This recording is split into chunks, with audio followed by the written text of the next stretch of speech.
NGOs প্রতিনিধি, বিভিন্ন কলেজের থেকে যে স্টুডেন্ট, তাদের কলেজের স্টুডেন্ট যারা এসেছে যে কনক্লেভ আমরা করতেছি,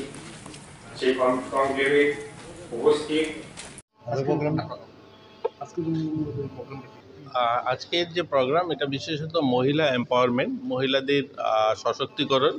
এবং তাদের অধিকার, তাদের সুরক্ষা, তাদের সম্বন্ধিত বিষয় সোশ্যাল ওয়েলফেয়ার ডিপার্টমেন্ট সহ মহিলা কমিশন সহ এবং এনজিওদের একটা অবদান, এগুলো নিয়ে আজকের মূলত কার্যক্রম।